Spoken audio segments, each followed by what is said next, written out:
This is Salam Radio, Peterborough's Muslim community radio. Broadcasting on 106.2 FM and online. Good evening, tech lovers, gearheads, and people who still don't know what the random dashboard light means.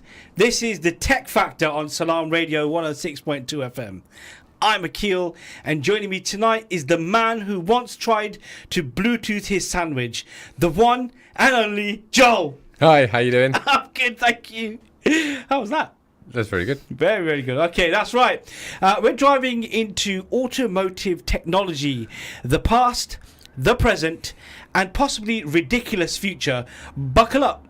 It's going to be a ride smoother than your uncle's 2001 Honda Civic after a service.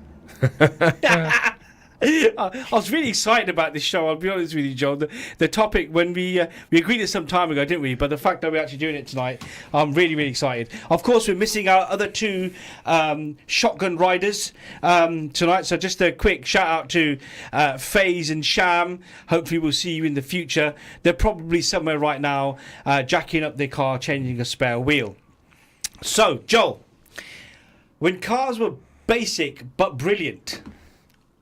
Well, cars are still brilliant. They're just brilliant in different ways, aren't they? They are, aren't they? Yeah, of course.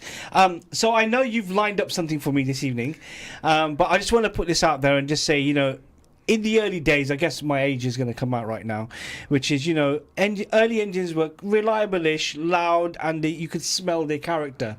I think we're in an era now where things are, of course, technology moves on, but you don't have that anymore. I remember, you know, in the 90s, if you drove a car and you heard a single beep, you'd have a heart attack. What's happened to the car?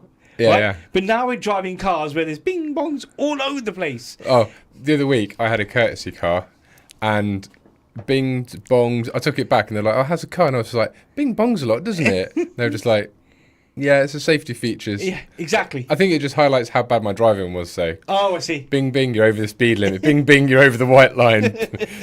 I think it even binged when I passed the school to tell me I was passing the school. But I don't know. Absolutely. I mean, of course, we've got seat belts that were invented to stop us becoming bonnet mascots. You know, I'm just thinking about that time, and it was uncool to wear your seatbelt. Yeah. You know, There's just incredible safety features now in cars. Now cars are so much safer than they used to be. Definitely. You know, even back in the day, we used to say, "Oh, Volvos are built like tanks," but even compared to with today's standards, you know, there's small family cars are far more survivable after an impact than even some of the bigger cars back in the day. Absolutely. I actually personally know someone who crashed, and I'm trying to think, a 2011 car, really bad accident on its roof, all the rest of it, just walked away, nothing. Yeah, who's talking crumple zones, talking airbags, you're talking air curtains now. Yeah, I mean, having been in an accident myself, in the Tesla, I had an air curtain that was deployed and the airbag that was deployed. Yeah. And I remember, I remember once my brain went, "Oh, you've been in an accident," because it all happened so quickly. I was like, huh? So this, honestly, I was like, oh, so this is the air curtain. But what's really interesting about how technology has moved on is how quickly these systems deployed. So when I was in the car and, you know, the fella hit my car, I remember, even now, I still remember the car, the initial impact. So he's just gone bang from the left, and then when I've gone into the lamppost, that impact, which is at the center of the car, and it's got its crumple zones, that took the brunt of the impact on the right hand side. But within that, milliseconds, those airbags deployed. And to this day, I'm just like, that is one of the most incredible achievements in cars, where you can have an accident at 50, 60 miles an hour, and when the car is hit, the computer systems have recognized this is what's happened, and it tries to save your life. Yeah. I mean, there's still a large element of luck as to whether you walk away or not. You know, there are still, unfortunately, a lot of fatalities on the road. But yeah, things have improved so much. I've got, weirdly, actually, I've got no safety features in my list. It is a long, long list, though, but there's okay, I'll tell you what, not a lot of safety features. I'll do safety features. ABS brakes, an absolute game changer. I've got ABS brakes, yeah. and a knee saver. No, yeah, absolutely. So when were they first brought in? ABS. Right. So just for anyone who's listening right now, or if you're watching us on the stream, I have not cheated. What I've deliberately done today is made sure that I've not gone onto any sort of like search engine or asked Chad, as Julie would know, for any information about dates. So I'm gonna go ABS was. Okay, you've got me here, Joe. I just need guess a year. 1940. And if any of these dates are wrong, text in and tell us, because this is just my research. So, anti-lock brakes, Mercedes-Benz, 1978. Oh wow. So okay, yeah, okay. you were good with 1940. Yeah. You're kind of like in the right kind of ballpark. It had to be Mercedes as well, didn't it? Absolutely. Yeah. There's absolutely there's a lot of them that are already Mercedes. So yeah, anti-lock braking system, 1978, first added. Wow. And I tell you, having driven vehicles that did not have ABS, Yeah. and then going into cars that did have ABS, you know, that was genuinely a game changer. I remember the cars that didn't, how much pressure you needed to apply to the actual brake pedal for it to stop. Yeah, and you used to have, locking up in the wet, locking up in the ice. Yep. Even I remember back in the day, okay, I may not have been driving, but you can still feel and see the difference. And I think that adds, again, just was a massive safety leap. But it does take time to trickle down into models. So all the years that we're going to go through today, that's perhaps either, absolute top of the range model, or it's perhaps when a patent was applied or something along those kind of lines as well. Until it becomes more mainstream, it still does require that trickle-down effect of technology to go into the lower models, to go into the models maybe that you're sort of seeing everyday families kind of have, sort of thing. So, cool. Let's do another one. Let's do one that you've already mentioned at the start of the show. So we're going to go for Bluetooth this time. What years? Where were we when Bluetooth was just coming into it? So hands-free phone use. Oh, this is good. Okay, so I'm gonna go for 1990. Not bad. 1998. Actually, 2001 to 2004. Oh wow! Do you know what? That was close. That was close. That was good, because Because that was around about the right time. You start to think, where was I? No. Tell you what I was driving? thinking. I was thinking mobile phone. Yeah. Okay, what phone did I have at that age? Did it have Bluetooth? That's what I was thinking. So I was thinking, okay, so if that phone had Bluetooth, did we have a wireless Bluetooth speaker? And I was trying to think when that might have been produced. But do you remember back in the day as well, like retrofitting Bluetooth? Oh yeah, in the Parrot, in the 12 volt. or the cigarette lighter, that's plug right. in, Yeah. play it through the radio, Wow. FM. So we used to Good times. Yeah, back then we used to be fitting the Parrot Bluetooth audio into it and stuff as well. I even had a speaker that you put on your visor. Yeah, that's right. And that would Bluetooth to your phone and act as a speaker and mic. Correct. Yes. Black Punt. So in Black Punt. Yeah. on the back of that then, so if Bluetooth was coming into cars in the early 2000s, when do you think Apple CarPlay was then introduced? Okay, I think Apple CarPlay was introduced 2011. Nearly 2014. Oh, okay. So I'm not far out. No. So Okay. Android Auto was 2015. So that was all around about the same time. But now here's one of the ones that did really surprise me. Touchscreens in dashboards. When was the first touchscreen? Oh my God, this is going to be 1975. So you're nearly there. You're on the right kind of line. 1986 Yeah. was the first touchscreens. So it's taken them from 86 to 2014, 2015 to have kind of like that touchscreen in-car entertainment, fully integrated with your With a phone. Yeah. Your Wow. Bluetooth and everything is now. 86 to 2014. Yeah.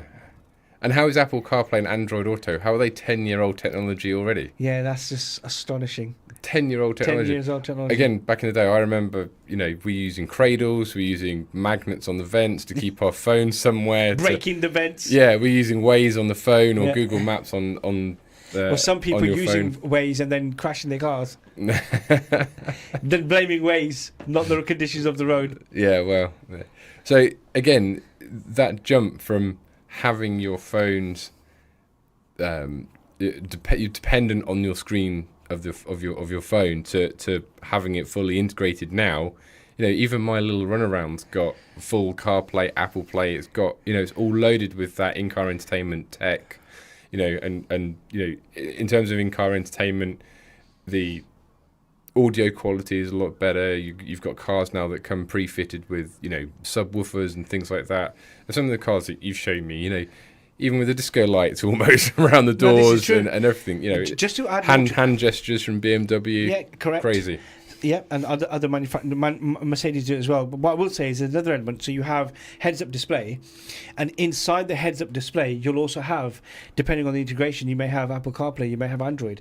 But then you have Mercedes have got augmented sat nav. So they on the road that you're looking in front of you, they would literally put on augmented arrows saying this is the way you need to go, and it's just phenomenal. Yeah. The amount of data that you see in your line of sight when you're driving the car, let alone where you've got a touchscreen and you could do all these other wonderful things with it.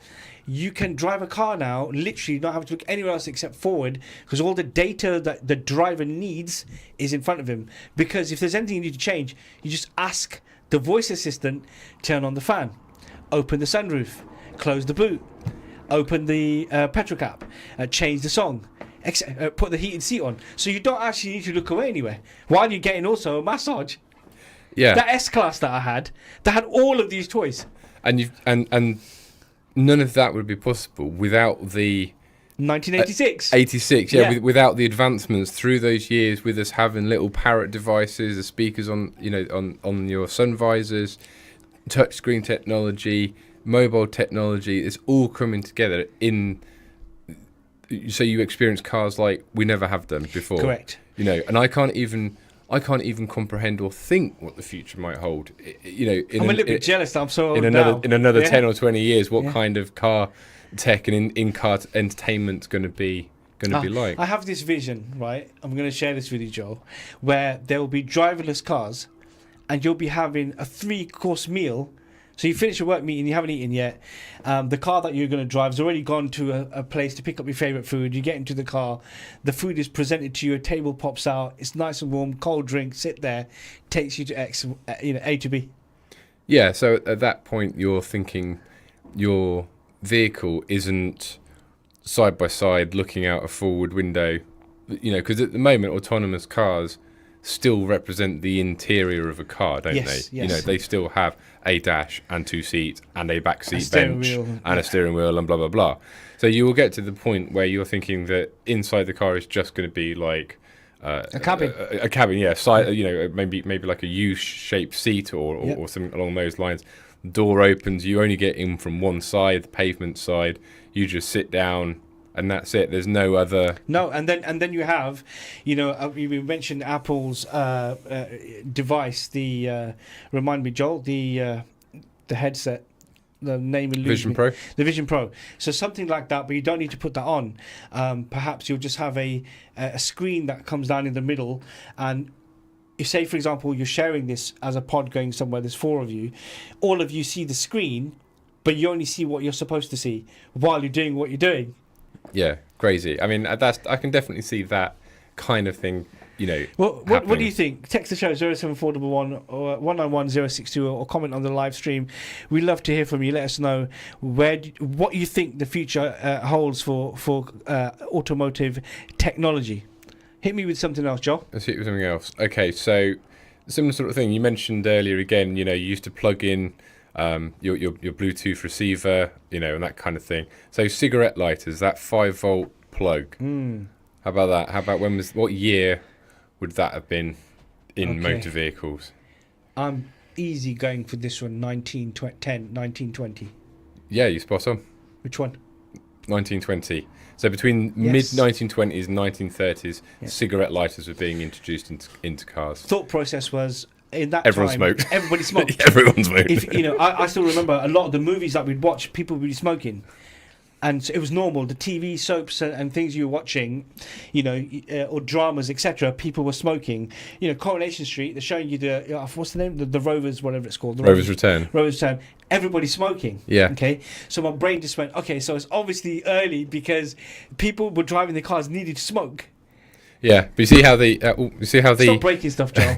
So you see how the attention of what car manufacturers prioritizing cars now, so for that to have been, cars that have been around 30-40 years by that point, and they're already putting in cigarette lights and stuff, and now we've just talked about all the advancements in in-car entertainment and user experience of the vehicle, and it's completely shifted away from that. And there's a couple of reasons for that. Obviously in the UK, we do have laws here. You can't smoke with children in the car. You can't smoke if it's a work vehicle, and we can't smoke in public places like public houses and things like that, restaurants and things. So yeah, there's a culture shift, and you can definitely see how that's also reflected in motor vehicle design and interior and technology. No, I totally agree with you. Got a bit of a frog in my throat. You're right. You need a minute. Yeah, I got a bit of a frog in my throat. What I would say is that my voice seems to have gone. So I would like you to just continue for a second. I would, yeah. So the other things we've got as well, which also might surprise you, is we have all probably known key start cars, and I had one the other week, and I still had to put the key in, turn the key, and start the motor. Now, all the other cars that are around me at the moment are wireless. You don't have to put the key in, you push button start, and away you go. So key start was first introduced by Chrysler, and it was the first true ignition key that both unlocked the ignition and started the engine without a separate button. And that was brought in 1949. What? Yeah. 1949. But so that was the turning of the key. So I don't know what they were doing up until 1949 to start their cars. I think it probably crank handles and all the rest of it, I think, wasn't it? Crank handles were quite popular ways of starting cars, but also quite popular ways of breaking arms and various things like that as well, weren't they? So yeah. But then the actual push button start with wireless key, including passive entry and push button ignition, 1998. Mercedes again, yeah. With their keyless go system in their S-Class. Yeah, so the S-Class always gets the toys first. But from 49 to 98, that is a huge, in terms of technology, that's a huge gap of decades of people thinking, this is all right, put the key in, twist and go, put the key in, twist and go. Yeah, I'm not going to get ahead of what you're saying, but it shows you how technology is moving at such a fast pace in this era now compared to previously. Yes. Yeah. Because you've got full integration. Most high-end manufacturers now are full app integrations. You can unlock your car from your phone, remotely. You can open the boot from your phone for other people, start it, heat it, the whole thing. So again, going from 1949 to 1998, true wireless technology in car keys. And then looking at what we can do today, where again we're fully integrated with our devices and our phones and tech, to make that car go and to make that car run. I agree. I think nowadays you have the brain of the car that gets built, and then the car gets built around it, depending on the manufacturer. Okay, what have we got next? Yeah, let's have a look. We're going to go back to. Okay, so petrol. Yeah, let's look at the first petrol engine car. Ooh. First petrol engine car, I'm going to go for 1860. 1885. Okay. So I think they were using probably some sort of paraffin as well around about that time as well. But my research shows the first true petrol car, 1885, patented then in 1886. Do you know what it was? As Benz car, as another Benz car. Look at the history of Mercedes-Benz here. Yeah, I mean Carl Benz. I mean he's the OG, isn't he, when it comes to the whole Mercedes-Benz brand. Yeah. Over all these years, and he's making cars in 1885. So, So first diesel engine. How about this? First diesel engine, I'm going to go for 1935. Oh, yeah, 36. Wow. Mercedes-Benz again. Wow. 260D. First mass-produced production passenger car, though early prototypes existed and they had diesels in trucks from 1923. Okay. So in heavy goods vehicles, tanks, all those kind of things, they were already, lots of them already came with diesel engines, but it didn't really come down into passenger cars, which is kind of like more what we're talking about today, until 1936. So how long do you think it then took them to realise that these engines work better with a turbo on them, and they started producing diesel turbo engines in cars? 1989. 78. Okay. 1978. So again, that's from 36 to 78. That's a couple of decades of not turboing the diesel engine, and then again that was Mercedes, and I was quite surprised at that, because if you think about some of the technology that was coming out through World War II in terms of like sort of supercharging fighter engines, and they used superchargers quite a lot for other engines and stuff. So to take until 1978 to sort of turbocharge a diesel was, I felt, was quite a long time from its first conception into a passenger car in 36. Quite a lot of other things were taking place in the world as well, leading up to that. Well, yeah, there was, but I mean, it was. So perhaps their R&D team was like, let's focus on making sure the trucks and stuff. I mean, I agree with you. They clearly had the technology there, but they didn't feel the use case was strong enough. No, but for petrol cars, started to benefit from fuel injection from 1954. Wow. And again, that was in the Mercedes-Benz 300 SL Gullwing. So Mercedes are dominating they're innovators. Yeah. They are super, super big innovators. So another one that we've got on sort of engines and things going on was first catalytic converter. Now, this one did surprise me, because I thought that they were a relatively new concept with various emissions and things like emission regulations and things like that. But so as we're talking about innovators, let me just tell you something. I used to have a Volvo 440. I think it was a 440. Do you know what I'm going to do? I'm just going to quickly check if that's the exact one, and then I'm going to tell you a story. No, I think it might have been a 240. Quickly check that.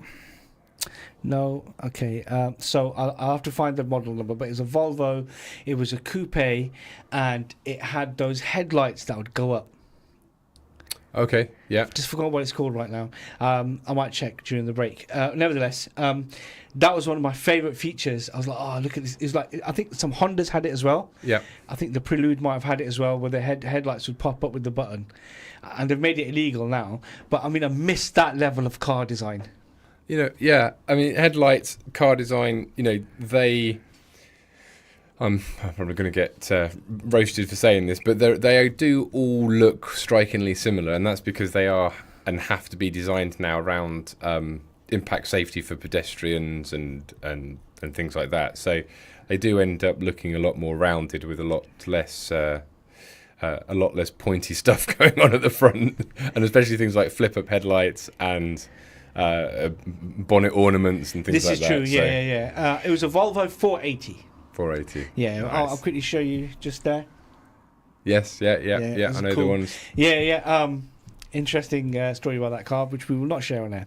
Anyway, moving on. What I will say is, I agree and disagree with you. I can understand what you're saying. Design language, some manufacturers. So we've got this similar SUV, mid SUV type of shape, haven't we? A lot of cars have got this very similar type of look with some striking details, but there are manufacturers now bringing out different types of designs, which we'll get into in the other half of the show, because what we're seeing now is innovation is at such a speed, but I don't want to get ahead of what you've got here. I think Hyundai are really ripping the way when it comes to design innovations. Kia. Yeah. I think the South Korean manufacturers are doing really well with design. Of course, you also have Alfa Romeo in there. You also have Lotus in there. In terms of design language, I'm not really going into supercars, I guess, here, but No, they're in a whole different league, aren't they? Yeah. When it comes to design. But we do also have to say that BMW's the current and previous ranges of 3, 5, 7 series have been out there.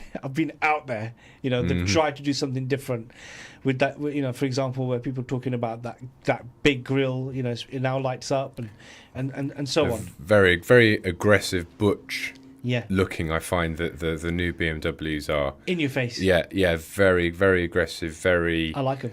Very masculine, you might say, with it. Very all at the front. And, look at me. Yeah, look at me. It's one of those cars when you're driving, you need to get out of the way because it's right. And when you see them in person as well, they're massive. Yeah, big. Really, really, really big. Give me one more before we get to the break. Air conditioning. We all love it. How long has it been around? 1954. 39. Ooh, wow. Wildly out. Wow, I did not know that. Can you believe that? 39. I when you see cars nowadays and you go, oh, has it got air conditioning? People say, oh, air conditioning. You're like, yeah, of course it has. What do you think this is? Mind you, that's because there are a lot of cars who still don't have that, believe it or not. So we're going to head to a break right now, but you're listening to The Tech Factor as we go through the automotive tech industry.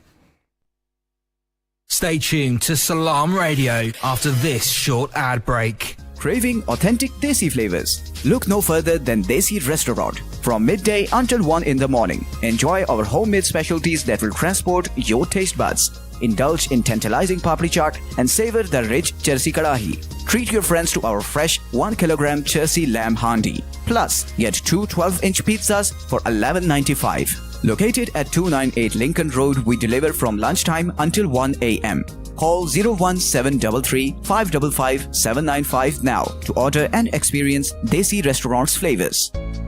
Moving house? Feeling overwhelmed? Boxes everywhere? Ivet Self Storage can help. Our secure, clean and modern facility, Peterborough's preferred choice, gives you the extra space you need with 24/7 security and easy access. So instead of tripping over boxes, store them with us and breathe easy. Visit Ivet, spelt IVATT, selfstorage.co.uk today. Because moving is hard enough.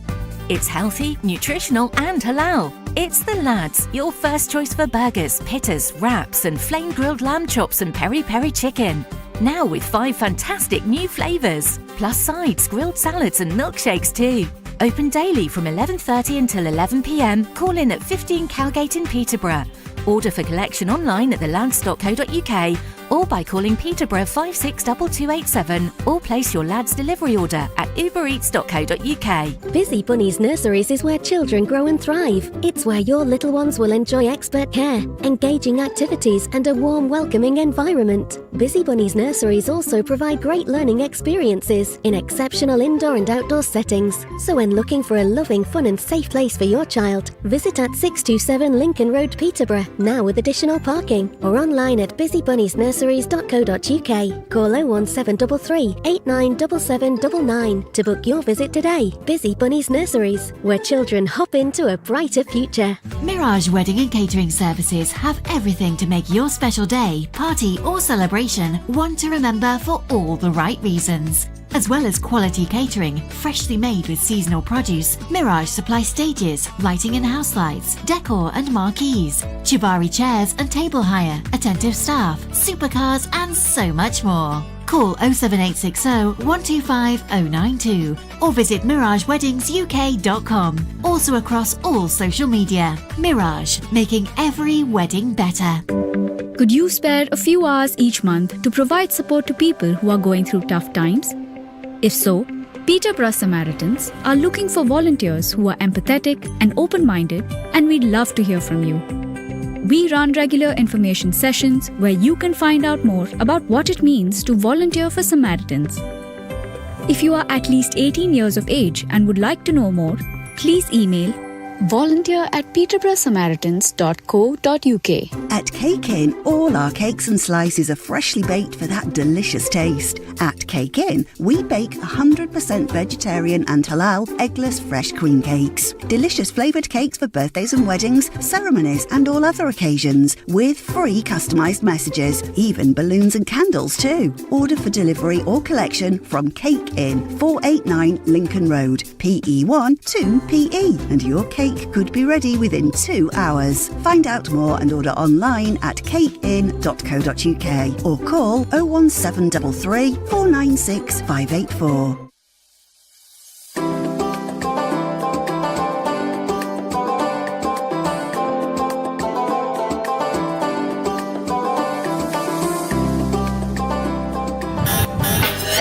You're listening to Peterborough's community radio, Salam Radio. Salam Radio. 106.2 FM. Welcome back to the Tech Factor. If you've just tuned in, we're discussing all things automotive tech with my guru in the building, with his gasket still in place. It's Joel. How are you, my friend? Yeah, very good, very good. Good. So we were just talking about all of the innovative technologies and what year they were released, or when the patterns were created, and some was quite shocking. I mean, aircon beat me. I mean, 1939 aircon. Wow. But the second half of the show now, we're going to be fast forwarding this. Of course, we are towards the present. So, Joel, please continue.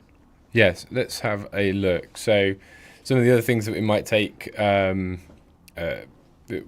for granted in our vehicles are cruise control and lane assist. Now, these ones are quite interesting because there's been Don't you call that nap mode? Nap mode.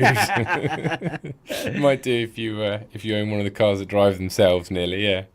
But these are, so cruise control, lane assist. So cruise control, 1958. What? Yeah, 1958. Yep. 1958. I was in Chrysler's.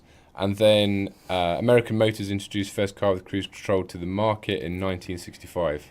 So again, the fact that something gets invented, they obviously spend a number of years testing it off-road, away from public and all this kind of stuff. But yeah, then 1965, that was then commercially available. But lane assist didn't come out until the year 2000. Again, that was in trucks. First introduced in passenger cars in Japan by Nissan and Toyota around about 2002-2004. Wow. And in Europe by Citroën in 2005. So again, that lane assist, that lane departure warning system, which again, quite a lot of other technology is then built off. Yep. I've been in the Teslas with you and stuff, and you see that you showed me that you could, that's that person walking there. This is an image of the car in front, and the whole car is scanning the whole environment in front of it.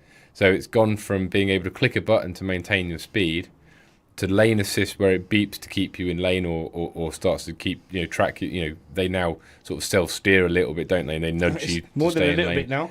It is more than a little bit now, yeah. Some of the cars, when you're in lane assist mode, Joel, they almost yank you back. Yeah. Mine do. So I have two Kias, and one of them is quite subtle with its lane assist. I thought you were going to say one of them was Starmer. But the other one, if you're not indicating, you have to. Yeah. You have to wrestle it over the line, sort of thing. So again, and there's two benefits to that. One, obviously, it's the safety feature. If you're feeling tired or whatever it may be, you're driving poorly, the car is essentially saying to you, "Hey, you need to stick to this lane, or I'm going to do it for you." But the other one is actually good driver behaviour. It's forcing you to indicate. Yeah, it is. Yeah, absolutely. Because I think, we better do this, because otherwise blooming car's going to beep at me again and start wrestling with me. Exactly. So then what happens is it's in your brain, doesn't it? It sits in your brain. If I don't know, I'll just indicate. But then you realise that you start indicating more. Yeah. Showing your intentions more than that. So, and sometimes if you're on a completely empty road, you're indicating to no one. But the point is, you're not beeping. The car's not beeping at you. It's not fighting you or anything like that. Absolutely. So just to be clear, you don't call it nap mode then. I just don't call it nap mode. No. So then. Off the back of that, obviously, we've got auto braking crash prevention system. So this is where if something steps out in front, or if you are in that mode and you are coming up on something a bit faster, the car then automatically starts to slow down for you, or will do an emergency stop for you. It's happened to me multiple times, certainly in newer cars, where I'm driving along and someone's either stepped out or I'm approaching, so I'm driving straight, but the radar has picked up that the vehicle that's ahead of me, which I feel I can get past, is actually parked slightly out into the road.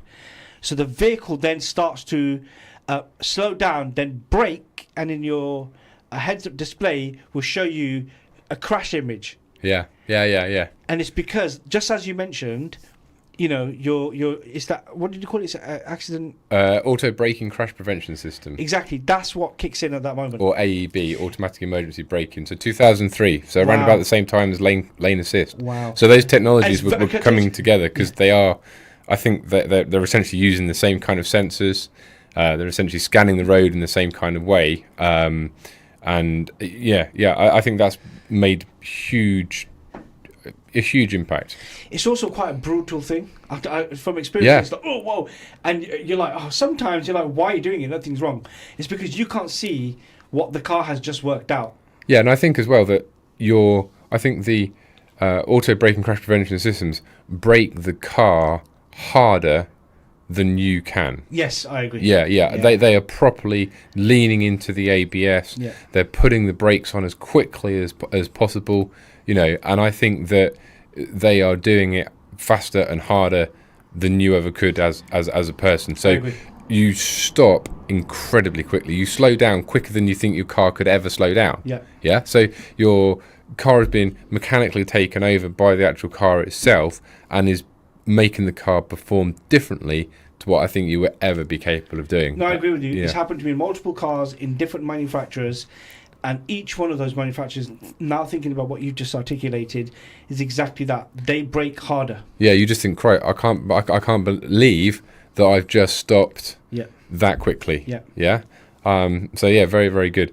So a few more things that we take for granted nowadays: auto wipers and auto headlights. So let's start with wipers. This was from this is Ford this time. And when do you think auto wipers? So automatic wipers coming on when it starts raining. 1980. 1969. No way. Patent applied for in 1962. Wow. I remember seeing auto wipers on Tomorrow's World when I was growing up. Do you remember Tomorrow's World? Tomorrow's World. Yeah, they used to. Taken me back. It was on the BBC. Yeah, I used to love watching that. They used to highlight all of like new upcoming tech and stuff like that. Look what's happened. Yeah, Tomorrow's World. Oh wow. But the actual patent for those auto wipers, 1962. Wow. Incredible. So and first appeared on 1962. First appeared on Ford cars in 1969. And so you're watching Tomorrow's World in 1962. No, no, I'm not that old. I'm making sure you're listening. That's impressive. That's great. If you think that's impressive, so headlights, electric headlights. When do we think? 1934. 1904. First 30 years out. The first modern electric systems, including headlights, brought in by Cadillac in 1912, but in 1904 they were conceived, and they were kind of like, you know, it wasn't until 1912 that they started to appear on more, again, like commercially available vehicles to the general public. That has shocked me, and so has aircon. So headlights and cigarette lighters. They thought of headlights just a few years before they thought of putting cigarette lighters in. Look at the level of importance. Yeah. Oh, we don't need to work here, old fella. We need something to smoke. Yeah. So 1912 they started putting headlights on cars, but then 1920 they started putting cigarette lighters in. Yeah. That's like, hang on a second. Brilliant. But it wasn't. You know, there's a load of other things that he could have been doing as well. But could have. Yeah, absolutely. No, cigarette lighters were there. So let's have a look. Electric windows. Now standard fit in the front and the rear. Many years ago, when we were growing up, they were sometimes standard fitment only in the front. Correct. Sometimes if you had doors in the back of the car, there'd still be winding windows. Correct. And quite a lot of people still use you can't see me if I'm on radio, but if you're streaming, people quite often will still do this motion to get you to open your window. This is true, absolutely. Yeah, because but no one's used that for, you know, maybe the best part of the decade. But you know, some people do this now, don't they, as well? But it's normally around, you know, moving your fist round in circles to indicate to wind down someone's window. We still say wind down the window as well. We do still say in cars. So you're asking me the year? Yeah. So electric windows. First electric windows. First electric windows, 19... This is not easy. 1975. 1940. What? Yeah, Chrysler all-electric window operation, 1951. Wow, that's So astonishing. Chrysler, got to think about what kind of huge, they're coming out of Detroit, they're coming out of Chicago, the glory days, the 1950s of glory days of Cadillac, of Buick, of Chrysler. They're coming out with these hugely plush machines. They got aircon, they got electric windows front and back.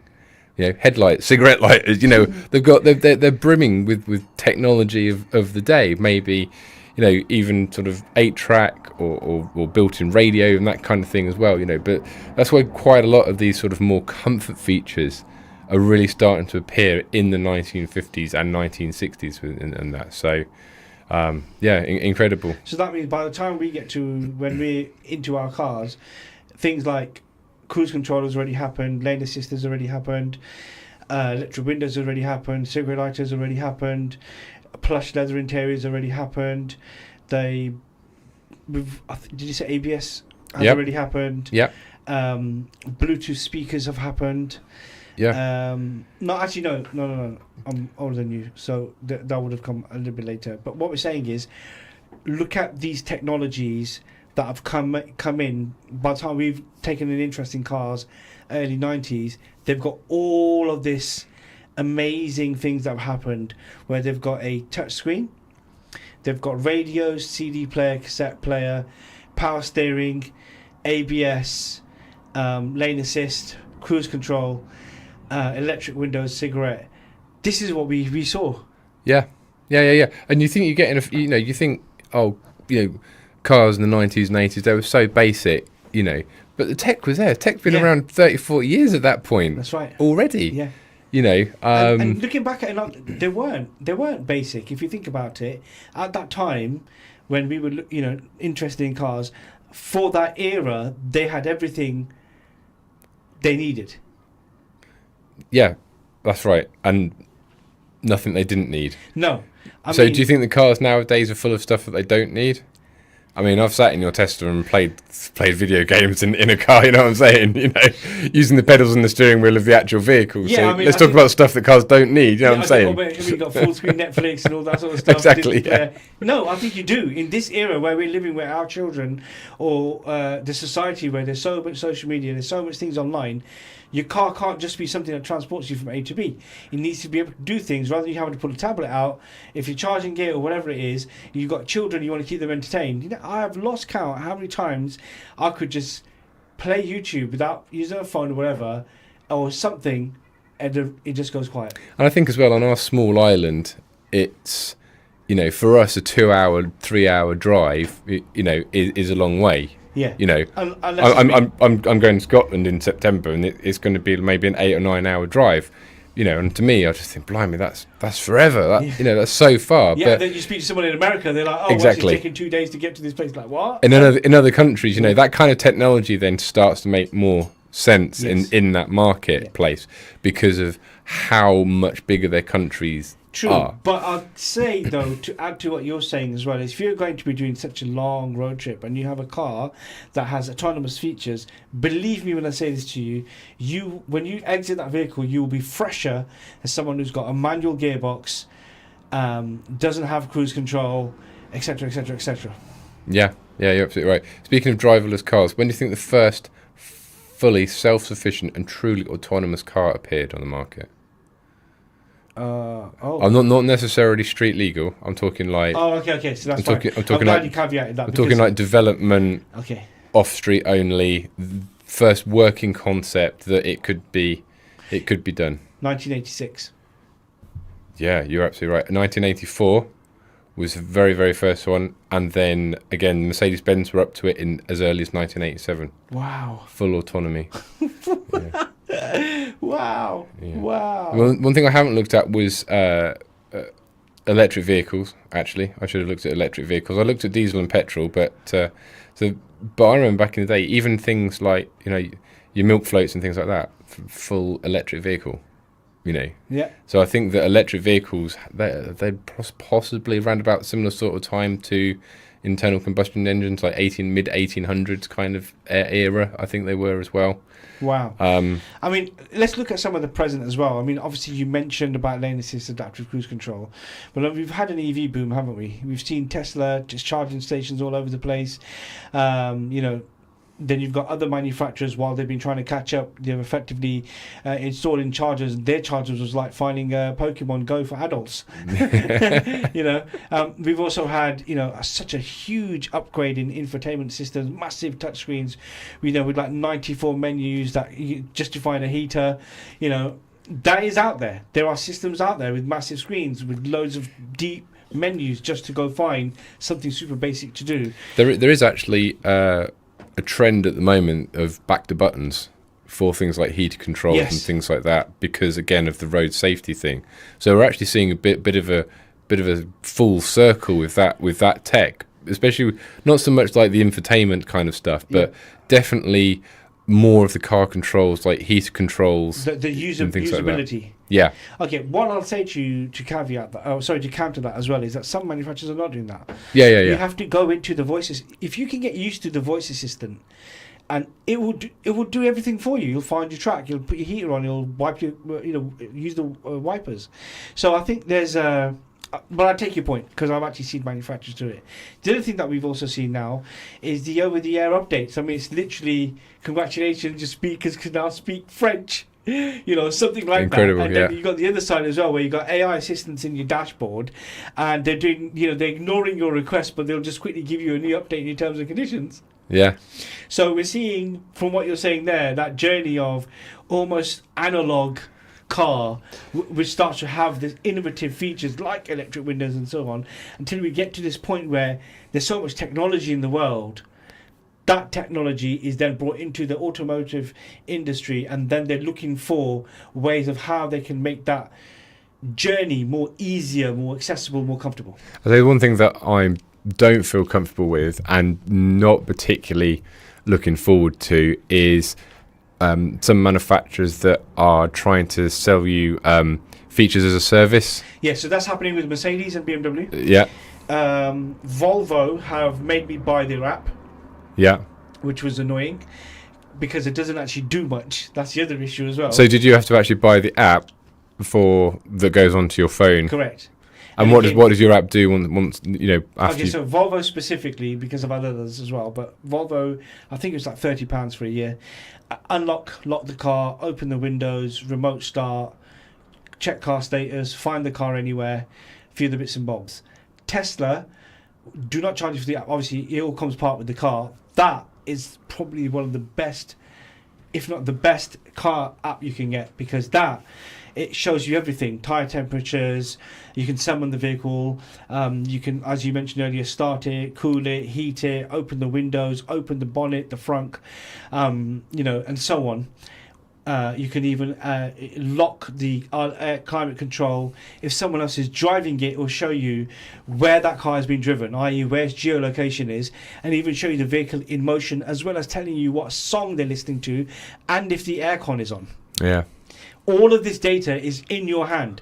Then on top of that, you can, if you buy let's say you buy a long-range dual battery Tesla, and you want to do a performance upgrade, you pay £1,500, and it just does over-the-air 20 minutes to the car, unlocks more brake horsepower. Yeah, it's incredible.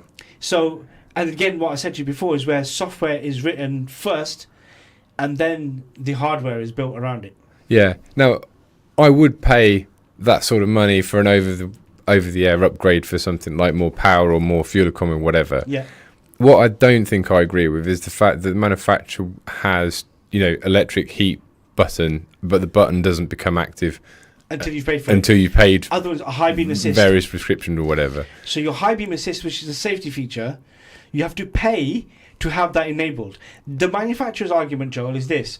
Okay, so you go somewhere and you buy a car, and now you bought that car and it doesn't have all of the features, but you want them. That person did not order those features, but technologically it's possible. If you pay us X, you can have them. That's the... It streamlines manufacturing because they just make one car. Yes. They just make one car with all of it built in already, and then it just gets unlocked by the new owner or the second-hand purchaser of that, or the third owner can then still have access to those. But it never gets passed on. So if you bought a BMW and it has, let's just say, a comfort pack, but there's a few extras in there that you've paid for and you get it for free for the first 3 years you sell the car, those features won't go with that. The other person has to pay to unlock them. Yeah. That's the frustrating thing about it. You know, we were used to buying a car and someone says, oh, by the way, it's got automatic wipers and it's got automatic lights and it's got X, Y, Z. You're like, brilliant. Okay, I needed all that stuff. Get in the car. It did it all. Now, you can buy the manufacturer's car and then you're like, where's the high beam assist? And then you look at your dash and the touchscreen is saying to you, oh, feature not active. Yeah, and I've seen also as well, especially with things like BMWs, is they have such a big spec range. So if you take like the bog standard 3 Series, you can keep adding onto it. And I suppose back in the day, you were reliant on someone having to walk into that dealership and spec that car to a high spec. So then when you pick one up on the second-hand market, you know, it's already completely spec'd up and you've got all of those features. But now that's not a thing, so that's really interesting. It is, absolutely. You know, I guess that's, like you said, that's progress. Air quotes, progress. Yeah. Do you think we're going to see flying cars as a norm in our lifetime? I don't think so. Do you think we're going to see vehicles with sustainable innovation technologies like hydrogen, solar panels, biodegradable interiors? Yeah, I think we'll see that. Nodding. Yeah. I think we've seen really early prototypes, and obviously you've seen that car, that Mercedes, I think it was, had solar panels and did all this mileage, and it was almost going on forever. I think there's a lot more things that we can do environmentally with the actual, infrastructure that we actually dedicate to cars.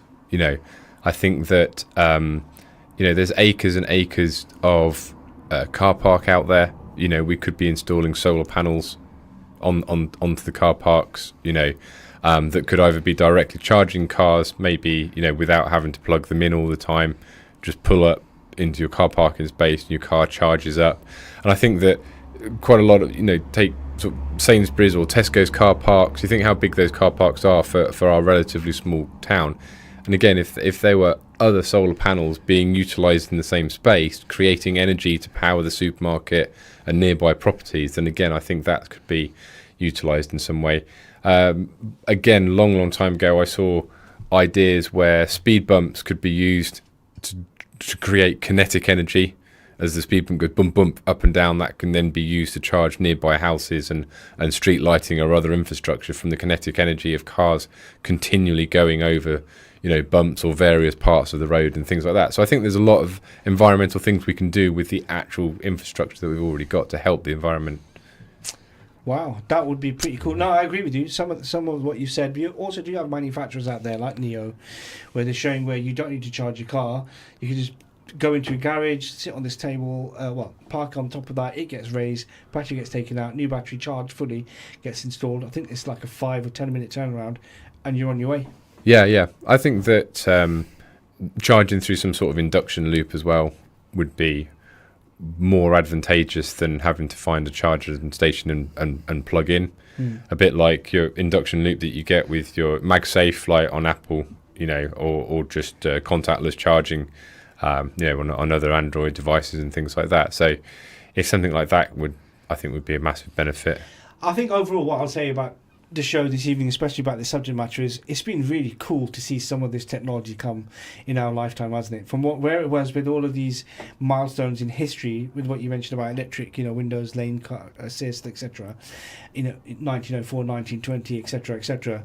And then fast forward to this timeline, where we're at now with cars and what they are capable of doing. The future looks promising. Nowadays, you'll have tremendous horsepower by electrical batteries. You've got the world record, the fastest car ever driven in reverse is held by a electric car, a Rimac Nevera, 170 miles an hour in reverse. Wow, really? Yeah. I saw the interview with the fella that did it. He was looking back, and he was a racing driver, and they were showing him doing it, and I was just like, it wasn't the car that I was worried about. I was thinking, how have you just done that? Yeah. And then, I mean, they've launched another car as well. And then you see there's this race for so much power, so much technology, so much refinement in engine sizes. And, of course, the safety features as well that go with this. Being able to brake, at such high speed. The tyres that have been manufactured now to go on these specific cars just to allow them to actually perform at their peak level. It's just a great time to be alive.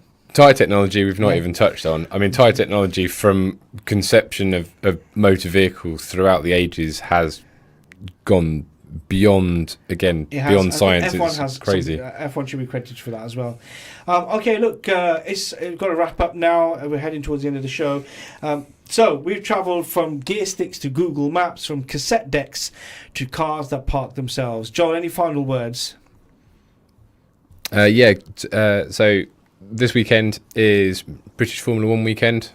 So looking forward to that. And then we've got Goodwood. So if you are into cars, you've got 2 juicy weekends coming up of car entertainment. Awesome. I'm looking forward to that too. Join us in a couple of weeks where the Tech Factor will be diving into another topic with more laughs, more facts, and hopefully some more or no more Bluetooth sandwiches there from Joel. So if you missed the show, do catch us on social media. But for now, stay wearing your seatbelts. Stay tuned to Salam Radio after this short ad break. Craving a heavenly escape in the